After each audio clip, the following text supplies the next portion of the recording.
Hi everybody, it's Scott Curcio and welcome to my 2023 housing market predictions. Buckle up because we have a lot to cover, a lot of different categories. But first, I want to say one thing, and I'm going to wrap it up at the end with this.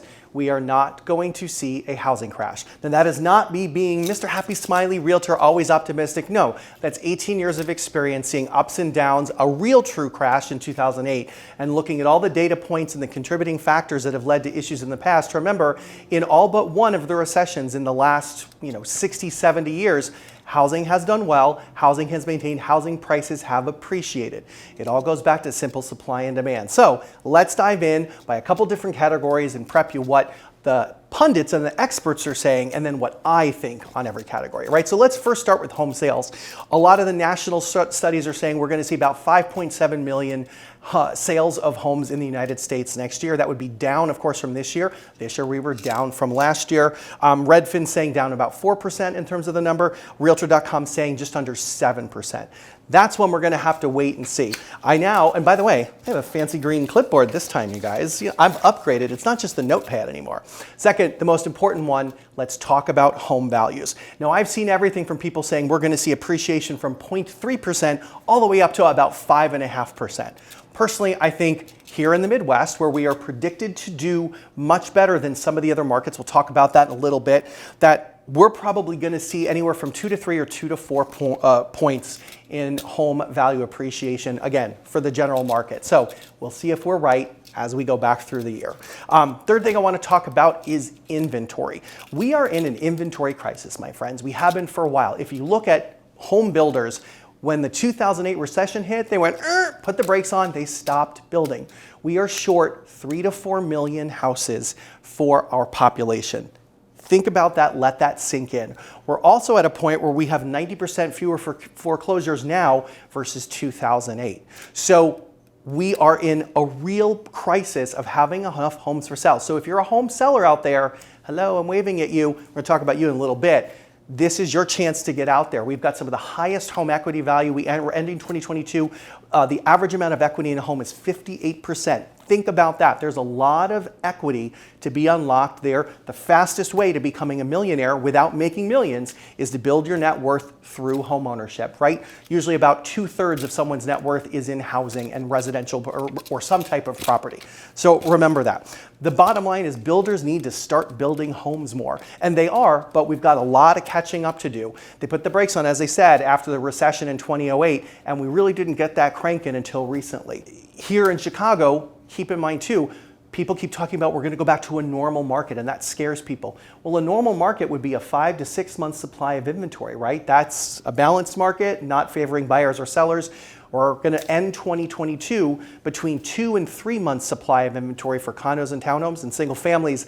That, my friends, is still very much a seller's market. Multifamily homes, 2 to 4 units, we're in the 4%, 4 to 5 month rather range. So that's a little bit better. It's a little bit more even. And remember, that was a market that was really having a lot of energy the last couple of years, slowed down in 2022. So as we look towards the future, what are we going to see? And by the way, you'll see me looking down because I have some extra notes here because there's so much content I'm bringing you guys as I get excited for 2023. Also, fast forward, we're going to talk about opportunities because I am very excited for the new year. We'll double back on that. And now let's talk about the elephant in the room, interest rates. Drum roll. My God, you guys, I couldn't do this on my notepad before. Drum roll, interest rates, where are they going to go? Well, let's look where we went this year. We started off really low. We got up over 7, and now we're getting back down to just under 6%. I've seen everything in terms of where we're going to go being from 5.5% to 7% next year. One thing that traditionally happens, though, as we enter a recession, interest rates usually come down. So my prediction, we'll see an average in 2023 between 5.5% and 6%. For perspective, my first home that I purchased, which was in 2003, was at 5.875%. And nationally, over the last 50 years, we've averaged just under 8% in terms of an interest rate. Normal market, there you go, you guys. Okay, now my next prediction, I want to talk about markets to watch. Realtor.com came out and said Atlanta was going to be the hottest real estate market next year, so we're going to be monitoring that. But we're also going to pay close attention to some of those markets that had real steep rises over the last 2 years.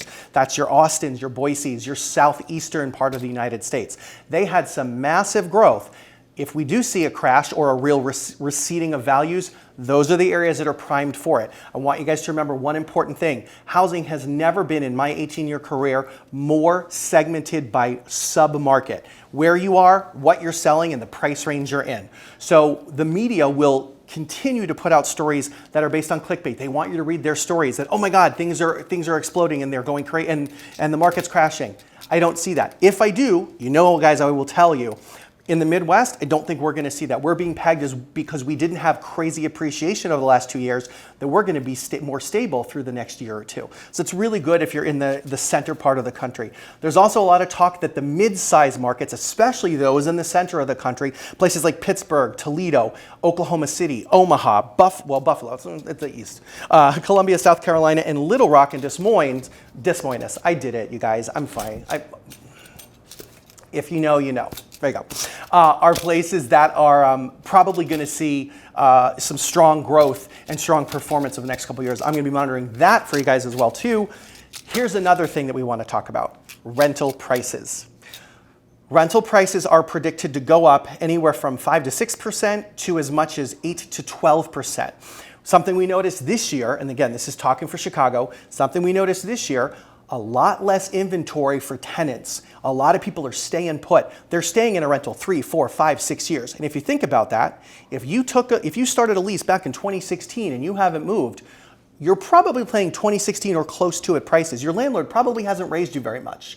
So there's a lot of opportunity there to be unlocked. And something we're going to continue to see, I predict, in 2023 is this circle, right? We have sellers that are not necessarily ready to sell because they don't know where they're going to go, right? Which means we don't have enough inventory for the buyers. We talked about that before. We don't have enough things for people to buy. And then when it comes to renters, we don't even have enough places for people to rent. We're even hearing stories and some predictions that we might start to see commercial buildings be deconverted into rental apartments. I don't think that's going to be a huge trend. I think there's going to be a lot of people just kind of waiting and seeing because commercial does a lot more of this than residential does. But let's see, that could also happen to create more housing units. So if you're a renter and sitting back there, one of the opportunities that I see for 2023 is renters making the move to home buyers. And as we see more and more home buyers joining the market and not enough homes for sale, that's going to unlock the sellers that say, you know what, maybe we should sell now. What it also means is if someone's exiting that lease, that's going to open up another rental unit. So it's this circle that everybody needs to participate in if we're going to kind of move ourselves forward. Now, before I talk about some opportunities, I want to take a pause. I want to talk about where we are, and I'm going to say the dirty word, the R word, you guys, recession. Pause for effect. Okay, we're good. We said it. Recession. Fed rate hikes, which is what we're seeing right now, usually lead to recession. A lot of people are going to sit here and say, well, we're not in a recession. Unemployment's too low. That's right. But every other recession we've seen, unemployment has been below 5%. The recession starts first, and then the unemployment comes with it. So don't be fooled by those number rates. That's where we are right now. Over the last 2 years, the government's printed a lot of money to get things moving, and now, to curb inflation, they're trying to pull it back. That's why we've seen the consistent rate hikes. They're trying to have people spend less money to slow the economy down. Just think like if you're on a horse, you got to pull those reins back and it slows them down. Or so I'm told. I'm allergic to horses. Anyway, fun fact. So let's talk about opportunities. There's a quote that my buddy Justin Lapotnik, Guarantee Rate, shared earlier this week, and I love it. And I'm going to read it. The time of maximum pessimism is the best time to buy. That's by John Templeton. I love that statement. 2023 is a market of opportunity, not just for anyone that's out there thinking about doing something related to housing, but I'm talking about anybody that's a small business owner, real estate professionals. You're going to want to lean into things. This is the time where you build a business, where you build equity, you build worth. It is right now in front of you. Don't be afraid to jump in. If you're a renter thinking about moving into buying, you want to start that process now. Take a look at your credit, get mortgage pre-approved, look at your options. Look at, if I was paying this right now and my rent went up 8 or 12%, what's that going to cost you? What could you go buy a property for of similar value, of similar size and nature? Is it going to be cheaper for you? Even if it's a little bit more expensive, it might still be cheaper because you're starting to build your net worth. So I want you to think about that. Home buyers, I don't want you to be shy. I want you to be ready to buy. I want you to go into the new year's with your credit cleaned up, with your money ready to go, whether that's a gift. Get that gift now. Get it in your account. Get it what we call seasoning in the home buying process, and make sure you are ready to go. Sellers, easy for you. You got to be the best home at the best price. Last couple years, we all got a little lazy. We didn't make sure all of our stuff was working. We didn't deep clean our grout. We didn't repaint our homes. Buyers now expect that to be done. So if you're a potential seller, move-in ready sells. That's especially true at the higher end. People don't have time, money, or space to do work in their homes. They want it move-in ready. So if you would want to buy your house and do A, B, and C to it, go do it now, because that's going to get your house sold and for top dollar. The other opportunities, be mindful of some of these new loan programs. Whenever there's a market shift, we see new loan programs. We saw it in the fourth quarter, right? Mortgage rate buy downs. There's so many different people offering them, a way for you to drop your price for the first year or two. So there's always opportunity out there. Biggest thing too, people taking equity out of one property. Again, remember I said before, 2022, the average amount of equity in a home, 58%. So essentially, most people owning their homes outright or halfway, right? Pull that equity out, maybe go invest that into something else, and just move some money around without having to sell a property, right? Maybe you're gonna make that property a rental and make it an income property for you and boop, boop, move your money elsewhere. And that are my predictions, you guys. Remember, this is my take on it. This is coming from 18 years in the business. I know this was a lot of content. I hope you made it all the way through. Drop a comment below. Let me know what you're excited about for 2023 and what some of your home ownership goals are. Always feel free to send me a message. And most importantly, do not be afraid. 2023 is a market of opportunity, and I want you to take all the opportunity of that. We'll see you next year.